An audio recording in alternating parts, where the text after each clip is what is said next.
yang tak dapat ku mengerti. Mengapakah harus terjadi di dalam kehidupan ini? Satu perkara yang ku simpan dalam hati,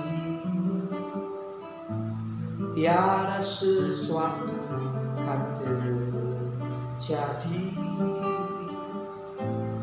tanpa Allah peduli.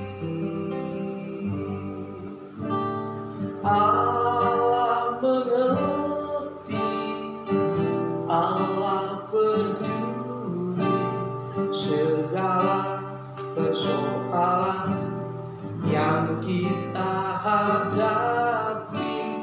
Tak akan pernah dibiarkannya ku bergumul sendiri, sebab Allah mengerti.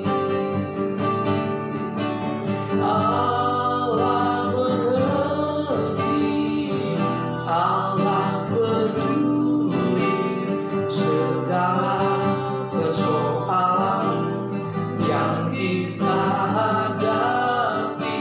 Tak akan pernah dibiarkannya ku bergumul sendiri, sebab Allah mengerti. Benar Tuhan, kami percaya bahwa Engkau selalu ada dalam kehidupan kami, dalam setiap pergulatan-pergumulan hidup kami sebagai orang percaya. Roh Tuhan menyertai kami, karena Roh Tuhan ada pada kami, oleh karena Engkau Tuhan yang mengurapi kami. Biarlah pada malam hari ini kami boleh membawa hidup kami, menyerahkan hidup kami di bawah pimpinan-Mu ya Tuhan, di bawah kuat kuasa-Mu kami berjalan dalam pergumulan hidup kami, sehingga kami boleh menyelesaikannya, melewati semuanya bersama dengan kuat kuasa yang Kau anugerahkan. Melalui firman kebenaran yang sebentar kami akan terima, biarlah firman ini memberikan pengertian kepada kami, memberikan pengetahuan wawasan, dan menjadikan hikmat dalam kehidupan kami, untuk kami lebih bijaksana lagi menjalani kehidupan ini. Di dalam nama Yesus, pengurapan-Mu turun atas setiap kami, atas hamba-Mu dan atas umat-Mu, atas setiap kami semua yang mengikuti jalannya ibadah pada malam hari ini. Lewat kebenaran firman Tuhan, kami beroleh jawaban dalam kehidupan kami. Dalam Kristus kami berdoa dan mengucapkan syukur. Amin. Bapak Ibu Saudara yang dikasihi oleh Tuhan, pada kesempatan malam hari ini kita sudah sampai di ayat yang keempat dalam kitab Ibrani. Baik, kita langsung saja, di mana kesempatan malam hari ini judul kecil ya. Kalau judul besar kita adalah Semua Karena Iman, namun judul kecil malam hari ini adalah Bergumul di dalam Iman. Memiliki iman kepada Tuhan Yesus Kristus bukan meniadakan sebuah pergumulan hidup. Justru iman kita akan sangat terbukti dan terlihat ya, mencolok, menonjol ketika kita bisa tetap bertahan di tengah pergumulan hidup kita. Maka kita akan bisa mengakui bahwa semua karena kita percaya, semua karena anugerah Tuhan, semua karena penyertaan dan kemurahan Tuhan. Itu bisa terjadi keluar dari ucapan kita oleh karena kita percaya, karena iman kita yang membuat kita mengucapkan hal itu. Saya langsung saja kepada ayat yang keempat dalam Ibrani pasal 12. Ya, dalam pergumulan kamu melawan dosa, kamu belum sampai mencucurkan darah. Ya, ayat 3 kemarin kita sudah belajar bagaimana Yesus begitu sangat meyakinkan kita. Yesus Kristus bisa bertahan di tengah bantahan dari orang-orang yang berdosa. Sampai Yesus kemudian membuktikan bahwa dia sanggup bertahan sampai dia mencucurkan darah di atas kayu salib. Ini luar biasa menurut saya. Ini sangat ajaib, dahsyat. Ini menjadi iman kita, ya, korban Kristus dengan mencucurkan darah di atas kayu salib. Ini untuk memikul setiap dosa yang tidak mungkin bisa lepas dari kehidupan kita tanpa Kristus menebus kita dari kuasa dosa itu sendiri. Nah, di sini Bapak Ibu Saudara yang dikasihi oleh Tuhan, ada beberapa hal yang ingin saya sampaikan, di mana pergumulan kita adalah menghadapi keseharian kita yang diperhadapkan selalu dengan hal-hal yang sifatnya berdosa. Karena ini menjadi lawan yang paling sering kita hadapi dari kehidupan manusia baru kita, yang dikehendaki oleh Tuhan, hidup benar, hidup kudus, hidup suci. Namun ancaman yang dihadapi adalah kehidupan yang berdosa dari manusia lama kita yang pernah kita hidupi. Tentu iblis tidak rela kalau kita kemudian meninggalkan pola perilaku kehidupan yang lama itu, yang sudah cukup lama kita hidupi, lalu diambil alih oleh kehidupan yang baru. Ini tentu iblis tidak akan tinggal diam. Maka di sini terjadilah sebuah pergulatan, sebuah pergumulan hidup. Justru di dalam kehidupan manusia lah pertarungan, pertempuran yang hebat, ya, antara manusia baru dengan manusia lama itu sendiri terjadi dalam kehidupan manusia. Nah, di sini kita belum sampai mencucurkan darah, ya. Tentu saya tidak akan membicarakan terlalu jauh sampai kita mencucurkan darah, ya, karena saya rasa hanya Kristus yang mampu, ya, mencucurkan darahnya buat kita. Ya, kita menderita sampai hari ini belum sampai mencucurkan darah, saudaraku. Ya, bersyukur kita punya Tuhan yang nggak rela kalau kita sampai mencucurkan darah. Ya, Dia memampukan kita selalu sehingga kita kemudian bisa bertahan. Ya, kalau perlu kita menghindar, ada yang itu membahayakan kita menghindar. Ada yang perlu kita hadapi, kita hadapi. Tuhan kasih kita hikmat. Bahkan Alkitab katakan dalam tulisan Alkitab, kalau memang perlu lari sejauh mungkin, ya, ketika masa-masa sukar terjadi. Tapi kalau tidak mau dihadapi, ya sebisa mungkin kita minta hikmat Tuhan. Tapi saya rasa kalau sampai mencucurkan darah, kalau ayat ini dituliskan, memang faktanya di antara kita masih mengalami level-level pergumulan yang biasa, ya, belum seperti Kristus, ya. Saya rasa hanya Yesus saja, ya, bukan saya rasa juga, saya yakin sekali bahwa hanya Yesus saja yang mampu melakukan itu, sehingga kita bangga kita punya pribadi yang sudah menghandle kehidupan kita dalam hal ini. Tinggal kita bertanggung jawab dalam pergumulan yang saya rasa levelnya, ya, kalau dibanding dengan kesukaran yang kita pikirkan, saya rasa hari-hari ini nggak seberapa, saudaraku. Ya, asal kita betul-betul percaya bahwa Roh Kudus membuat kita membuat ini menganggapnya ya nggak seberapa lah. Karena apa? Karena ini belum sampai mencucurkan darah. Jadi saya mau kasih tahu di sini justru yang kita mau sharingkan malam hari ini adalah pergumulan melawan dosa, ya, melawan dosa. Ini harus menjadi konsen kita malam hari ini. Coba kita melihat di dalam 1 Yohanes pasal 5 ayat 17a. Ya, karena ini kita mau serius bicara ini dalam pergumulan kamu melawan dosa, ya. Coba kita lihat. Ini pertempuran yang luar biasa sebetulnya. Pertarungan yang sangat luar biasa dalam judul bergumul dalam iman. Silakan. 1 Yohanes 5 ayat 17a. Semua kejahatan adalah dosa. Perhatikan. Jadi kita nggak ada pilihan lain, setiap kejahatan harus diperangi. Musuh kebenaran adalah kejahatan. Dan kita sudah hidup dalam kebenaran. Jangan sampai kita berhenti memerangi kejahatan. Setiap kejahatan yang coba mengganggu kita untuk kita berbuat kejahatan, ini harus kita perangi. Dan ini terjadi di dalam iman kita. Ya, di dalam wilayah iman kita menghadapi ini. Karena semua kejahatan itu dosa. Dan kalau kita bergumul, ya, berjuang, bergulat melawan dosa, berarti yang kita hadapi adalah bentuk-bentuk kejahatan, praktek-praktek kejahatan, ya. Saudara, setiap dosa adalah kejahatan. Ini harus kita garis bawahi. Jangan sampai pelanggaran, kesalahan kita anggap nggak dosa. Ya, ini nggak alkitabiah malah. Kalau kita berpikir alkitabiah, rasionalisasi rohani kita hidup bahwa setiap kesalahan sekecil apapun adalah dosa, dan setiap dosa selalu berulang-ulang. Saya sampaikan kepada umat Tuhan, setiap dosa itu menghalangi, sekecil apapun mengganjal hubungan kita dengan Tuhan. Kita nggak mau itu terjadi, supaya relasi manusia baru kita tetap oke, tetap baik dengan Tuhan, dan berkat-berkat Tuhan rohani jasmani nggak terhalang, saudara. Ini janji Tuhan. Maka yang buat terhalang adalah pasti sebuah bentuk kejahatan. Ini akan menjadi proses kemudian dalam hadirnya berkat-berkat Tuhan secara luar biasa. Kemudian kita akan melihat dalam Roma 6 ayat yang ke-6, ini poin-poin penting dalam pergumulan iman kita menghadapi dosa atau menghadapi kejahatan, ya. Roma 6 ayat 6. Roma 6 ayat 6. Karena kita tahu bahwa manusia lama kita telah turut disalibkan, supaya tubuh dosa kita hilang kuasanya, agar jangan kita menghambakan diri lagi kepada dosa. Nah, jadi waktu kita mengaktifasikan iman kita yang sudah kita miliki dalam manusia baru, saya berani pastikan dalam manusia baru iman sudah diaktifasikan. Sehingga nanti iman itu bekerja, kita nggak mampu melawan dosa. Sejujurnya kita nggak mampu, karena hakikatnya manusia kita itu takluk kepada dosa. Sedangkan manusia baru takluk kepada Allah dan mampu melawan dosa.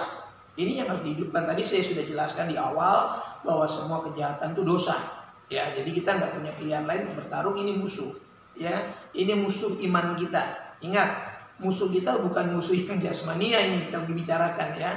Jangan sampai salah paham, tapi musuh rohania ya, yang mengancam rohani kita, yaitu kejahatan-kejahatan dari kuasa-kuasa yang berbentuk kuasa, bukan berbentuk pribadi.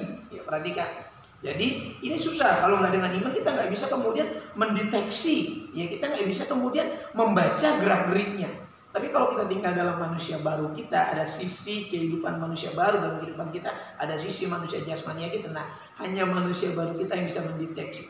Nah, manusia baru ini yang mampu, saudaraku, menghilangkan kuasa daripada kejahatan itu. Nah, jadi yang dihilangkan itu apanya? Aktivitas kuasa. Nah, jadi saya pernah bilang kita nggak perlu repot-repot ya, ngusirin setan yang ada di langit. Ya, usir aja dulu yang ada di wilayah kepala kita yang coba ganggu pikiran kita, yang buat kita takut, kita khawatir, cemas, bimbang, kita kehilangan pegangan, kehilangan kepercayaan iman kita, bahkan kehilangan percaya diri kita bahwa kita sudah manusia baru. Ini saya mau ngomong percaya diri pribadi yang positif, ya, bukan percaya pribadi yang berlebihan tanpa manusia baru, tanpa Tuhan, ini menjadi sombong nanti. Tapi orang Kristen yang punya kepercayaan 100% sama Tuhan, bukan berarti dia nggak boleh percaya diri. Dia harus yakin dimanapun dia melangkah. Dia harus yakin bahwa dia sudah dibenarkan. Ini harus dimuncul. Jangan sampai kita kehilangan kepercayaan diri hanya karena kita percaya sama Tuhan. Saya rasa tidak seperti itu pekerjaan Roh Kudus. Roh Kudus itu sempurna dalam bekerja. Roh Kudus itu sangat kaya dalam hikmat.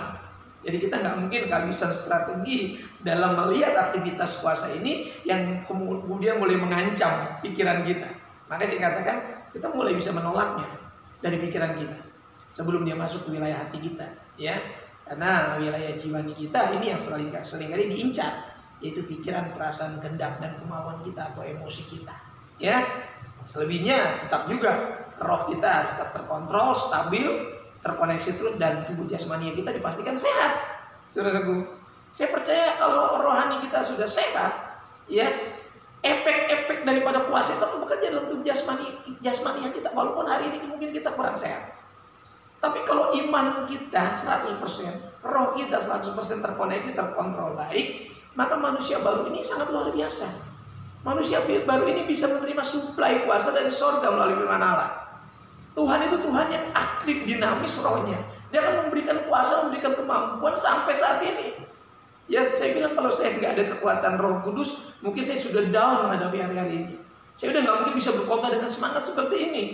Ya, saya punya alasan untuk tidak semangat. Saya punya alasan untuk tidak berkhotbah. Tapi itu tidak mungkin dilakukan dalam manusia baru saya. Ya, itu hanya bisa dilakukan dalam manusia lama.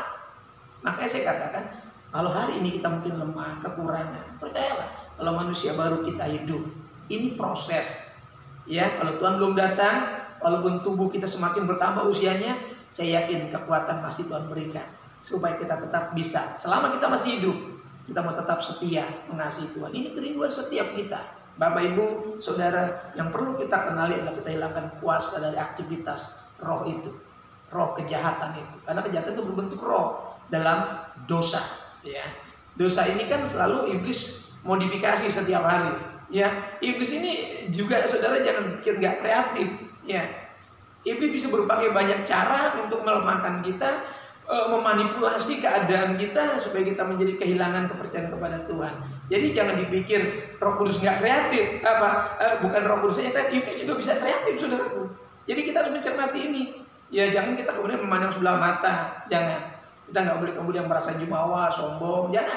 Kita perlu kenali juga siasat daripada kuasa-kuasa dosa ini yang kalau dikemas oleh setan bisa kelihatannya menarik, seolah-olah nggak salah, lalu kita menjadi kehilangan keyakinan dan kita jatuh, terjebak. Maka Makanya saya katakan aktivitas yang perlu kita lakukan. Namun Roh Kudus di atas segala-galanya. Kalau kita tinggal dalam manusia baru, Roh Kudus tetap di atas segala-galanya.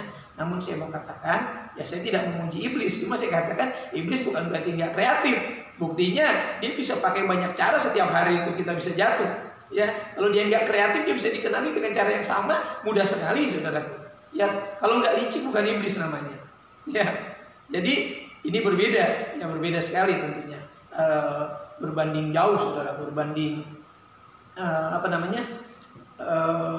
hitam dan putih, ya berbanding jauh lah kalau saya bilang. Makanya kita harus tetap yakin kepada kuasa Tuhan, ya.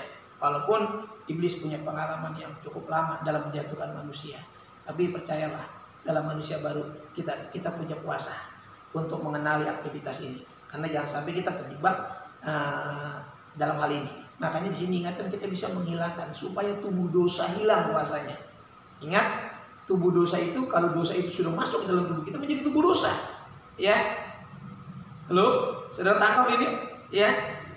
Ini yang harus kita siasati supaya tubuh dosa hilang kuasanya. Kuasanya dan aktivitasnya, sehingga kita tidak lagi mengerjakan yang iblis mau, tapi mengerjakan yang firman Allah mau, yang Tuhan mau, yaitu kehidupan yang berkenan, sehingga tubuh kita menjadi tubuh yang senantiasa mulia, tubuh yang bisa dipermuliakan oleh Tuhan, karena tubuh kita tidak bercela kalau kita hidup di dalam kebenaran firman, walaupun kita masih dalam keadaan manusia saat ini. Ya, Bapak Ibu saudara kasih itu melaju terus di poin yang berikutnya, jadi mengenali aktivitasnya dan kita mampu menghilangkan kuasa itu di dalam tubuh jasmani kita ini yang masih ada saat ini. Ya. Ayat 23, Roma 7. Roma 7 ayat 23. Tetapi di dalam anggota-anggota tubuhku, aku melihat hukum lain yang berjuang melawan hukum akal budiku dan membuat aku menjadi tawanan hukum dosa yang ada di dalam anggota-anggota tubuhku. Iya, pergumulan iman kita juga, iman kita langsung terkoneksi juga ke wilayah pikiran kita. Ya, di mana manusia dilengkapi dengan akal budi. Ya, kalau nggak punya akal budi bukan manusia namanya. Ya, binatang cuma punya insting, saudaraku. Nggak cerdas sebetulnya, karena terbiasa melakukan hal yang sama, binatang itu jadi bisa. Karena dilatih dengan hal yang itu terus berulang, ya, lama jadi bisa. Tapi dia tidak jenius, dia tidak punya akal budi. Tapi manusia selalu inovatif, ya, berinovasi, selalu bereksperimen. Ya, itu manusia. Tapi di sini kita lihat bahwa dosa kalau sudah diberi kesempatan dia akan bermain. Nah, bermain di mana? Di wilayah pikiran, akal budi kita.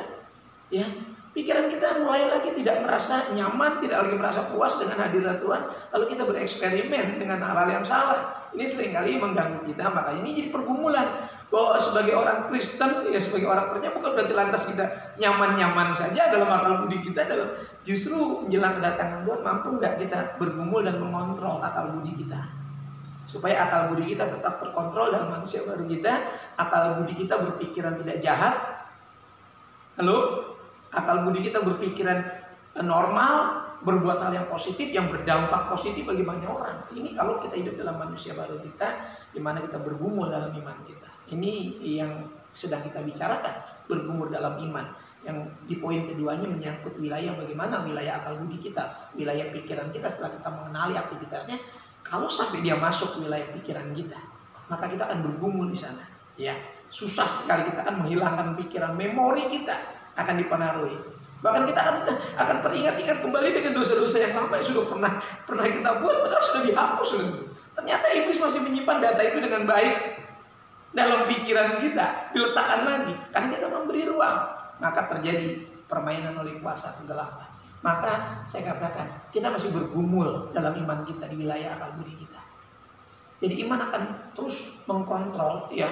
Iman ini kan adalah ruang di mana kita mempercayai Tuhan dan Tuhan mempengaruhi hidup kita melalui kepercayaan iman itu, keyakinan iman itu, ya. Iman ini sesuatu yang abstrak. Namun ketika ini ada, Tuhan diberi ruang untuk mempengaruhi. Sehingga iman kemudian terkoneksi dengan akal budi, dengan pikiran. Kepercayaan kita mulai mempengaruhi akal budi kita. Sehingga akal kita menjadi normal, akal kita tidak menjadi menyimpang atau jahat atau kemudian menjadi berdosa. Tapi akal budi kita menjadi baik. Karena sekali waktu kita berdoa dengan akal budi, kata firman Allah. Sekali waktu ketika akal budi kita tidak lagi mampu mengatakannya karena kita saking sedihnya, kita saking tertekannya, maka roh kita lah yang berdoa dengan keluhan-keluhan yang tidak terucapkan. Jadi penting sekali akal budi ini ya terjaga. Makanya kita bergumul dengan akal budi kita supaya akal budi kita tetap baik, tetap terkontrol, tidak dijamah oleh aktivitas roh-roh jahat itu, yaitu kuasa dosa itu. Baik, jadi kalau dosa tidak diantisipasi, dia akan masuk ke dalam ranah akal budi kita, dan kita kemudian tidak lagi bisa berdoa, ya. Karena kalau akal budinya sudah diganggu, kita nggak bisa berdoa dengan akal budi seperti tadi di awal kita berdoa dengan akal budi. Saya tidak berdoa dengan bahasa roh. Sekali waktu dalam ruang-ruang doa saya, doa sore saya separuh menyembah dalam bahasa roh, saya separuh menyembah dalam bahasa akal budi saya dengan kata-kata yang dapat saya mengerti, ya. Ya, kadang saya dengan bahasa roh yang akal budi saya sendiri nggak mengerti, namun roh saya yang terkoneksi dengan Tuhan. Itu kehebatannya Alkitab yang mengatakan bahwa roh kita lah yang berdoa. Itu hanya dalam firman Allah kita bisa mengerti. Nah, saya berharap akal budi kita dipastikan pada poin ini betul-betul terkontrol sebagai manusia yang baru akal budinya. Yang kemudian 1 Petrus 2 ayat yang 11 kita masih melihat bahwa iman kita harus digumuli terus, ya, terus bergerak iman kita, bertumbuh terus, ya. Kita lihat 1 Petrus 2 ayat 11. 1 Petrus 2 ayat 11. Saudara-saudaraku yang kekasih, aku menasihati kamu supaya sebagai pendatang dan perantau kamu menjauhkan diri dari keinginan-keinginan daging yang berjuang melawan jiwa. Perhatikan, berjuang melawan jiwa. Ya, tadi saya sudah katakan jiwa kita ini jadi konsentrasi pendudukan, ya, penguasaan daripada kuasa dosa itu. Sehingga kemudian di sini kita perlu juga mengkaji, ya. Kemudian membuat satu perhatian khusus kepada apa? Kepada sederet keinginan-keinginan yang lazim dalam diri manusia kita. Saya selalu berulang-ulang mengajar bahwa menjadi orang Kristen kita nggak kehilangan kewajaran dalam hidup. Bukan lantas kalau kita jadi orang Kristen jadi aneh, beda dengan manusia. Tidak. Saudara boleh buktikan, ya, apa ada bedanya kita dengan tidak. Tapi di dalam manusia batiniah kita ini yang kita menjadi pahami secara berbeda. Di sana kemampuan batiniah kita mampu menyortir sederet keinginan yang muncul dalam kehidupan kita dalam 24 jam hari-hari yang kita miliki, jam-jam yang kita miliki. Kita bisa menyortir keinginan-keinginan daging, berarti kan kita masih hidup dan walaupun kita Kristen rohani manusia baru, kita masih pakai tubuh daging, saudara. Ini jangan dihilangkan pemahaman ini. Ya, kita nggak bisa kemudian ngomong satu sisi yang lain dihilangkan. Nah, masalahnya sekarang kita masih dalam hidup tubuh jasmania ini. Pendeta masih tubuh jasmania, ya. Ya, pendeta bisa habis khotbah terus ngambek, bisa. Apa bisa? Ya bisa. Orang masih manusia, saudaraku. Kalau kontrolnya nggak bagus, nggak bisa ada penguasaan ini. Bisa aja habis khotbah berantem. Saya pernah lihat kok. Ya, saya juga pernah dengar beberapa kali dengar. Ya, ada hamba Tuhan habis khotbah pelayanan berantem sama pemain musik. Ya, itu bukan sekali dua kali saya dengar. Artinya apa? Ada gitu loh. Jadi ini kenapa? Lu kok bisa? Oh, ini Pak yang temukannya. Loh, ini kan saya bukan baru sebetulnya. Kita banyak ketemu orang, ya, banyak sharing. Tapi saya mau katakan intinya bukan itu sebetulnya. Intinya adalah bahwa siapapun bisa lakukan kesalahan. Nah, makanya penting sekali kontrol ketika sederet keinginan-keinginan itu datang, mampu nggak kita menyortirnya secara bijaksana. Ada yang boleh, ada yang tidak boleh sebagai manusia baru. Jadi manusia baru bukan kehilangan semuanya, lalu nggak bisa apa-apa. Bukan, saudara. Saudara masih bisa bekerja, saudara bisa menjadi pimpinan, saudara masih bisa berdagang. Apa menjadi manusia baru lantas berhenti dagang semua? Setelah dibaptis penuh roh terus berhenti dagang semua, jadi pendeta semua? Tidak, saudara. Semua dipanggil Tuhan dengan cara Tuhan. Ada memang dipanggil khusus menjadi hamba Tuhan, itu khusus, saudara. Iya. Kalau semua jadi imam, lalu siapa yang jadi umat? Iya kan? Tapi keimamatan kita sudah berbeda kan sekarang kan? Iya kan? Secara rohani, ya. Kita ini imam-imam Tuhan, saudaraku, yang harus bisa melayani, saudaraku. Jadi siapapun kita harus melayani. Ya, bukan cuma dilayani, bisa melayani. Jadi di sini kemampuan kita menyortir sederet keinginan yang masuk ke dalam pikiran, akal budi kita, hati kita. Mampu nggak manusia baru kita sekarang menyortir di masa-masa seperti ini? Kalau kita nggak jeli menyortirnya, sayang, manusia baru kita berarti kita sia-siakan. Dan manusia baru adalah manusia yang unggul, saudara. Karena itu manusia Kristus, manusia Allah. Ya, manusia baru itu diberikan luar biasa dengan penebusan Kristus di atas kayu salib. Kematian kebangkitan Kristus memberikan kita hidup baru, saudara. Jadi jangan dianggap sepele, jangan dianggap sepele. Makanya kita betul-betul memperhatikan ini. Kita sudah dipermandikan, kita sudah terima karunia Roh, kita sudah berikan keyakinan, kita punya firman Allah penolong, ya. Jadi kita nggak punya alasan untuk bersedih, takut, cemas, bimbang. Kita punya Tuhan, ya. Kita punya Tuhan. Pesan saya, kita tetap terus mempercayai firman Tuhan. Yang terakhir, Filipi pasal 1:27. Jadi jelas, ingat tadi, mulai saat ini hidupkan manusia baru kita terus untuk punya kemampuan menyortir keinginan. Mana yang patut, mana yang tidak patut, mana yang akan mengarah kepada kejahatan, ya, yang jadi dosa tadi itu, mana yang tidak. Jadi kita tetap nyaman, kita tetap punya kesempatan untuk menikmati hidup ini, namun di bawah kontrol manusia baru yang dimaksudkan oleh firman Allah. Yuk, ayat 27 Filipi pasal 1 ayat yang terakhir dari pergumulan iman kita. Filipi 1 ayat 27. Hanya hendaklah hidupmu berpadanan dengan Injil Kristus, supaya apabila aku datang aku melihat, dan apabila aku tidak datang aku mendengar, bahwa kamu teguh berdiri dalam satu roh, dan sehati sejiwa berjuang untuk iman yang timbul dari berita Injil. Ya, yang paling mungkin ketika seorang bergumul adalah dua pilihan, menang atau kalah. Ya, kalah dalam pergumulan iman, imannya jatuh, roboh bangunan imannya, lalu kemudian menjadi sia-sia. Nah, saya hanya menawarkan satu saja untuk menjadi menang, tidak untuk menjadi kalah tentunya. Nah, untuk menjadi menang kita dikasih resep oleh firman Allah di sini, hidup bersesuaian. Hidup bersesuaian dengan Injil. Artinya hidup kita berpadanan dengan Kristus, karena Injil adalah Yesus Kristus sendiri. Hidup Yesus sendiri yang diberikan kepada kita. Itu Injil yang kita pegang, yang kita yakini, yang Paulus adalah pelayan yang kata firman Allah. Nah, di sini kemudian hati Yesus akan masuk ke dalam hati kita. Spirit atau jiwa Yesus, ya, jiwa kesucian Yesus ini masuk ke dalam hati kita, yang kalau kita pikir bagaimana mungkin saya bisa sempurna, bisa suci, bisa kudus. Ya bisa lah, kalau kita menerima firman Allah seutuhnya, kita berpadanan dengan Kristus, nanti Kristus yang akan bekerja dalam diri kita. Maka kita akan menjadi sepikir, ya, sejiwa dengan Kristus. Terus kemudian iman kita ini jadi teguh, tadi dikatakan, ya. Kita nggak perlu repot-repot untuk iman jadi teguh. Tinggal kita hidup bersesuaian. Hidup kita nggak kehilangan esensi kok. Waktu kita mempercayai Yesus bukan berarti kita dikekang kok. Ya, kita akan diberikan kemampuan membedakan mana kehendak Allah, kata Roma dia katakan kan. Ya, kehendak Allah itu Roma 12 jelas. Kita dikasih kemampuan kok. Bukan kehilangan, dikasih kemampuan.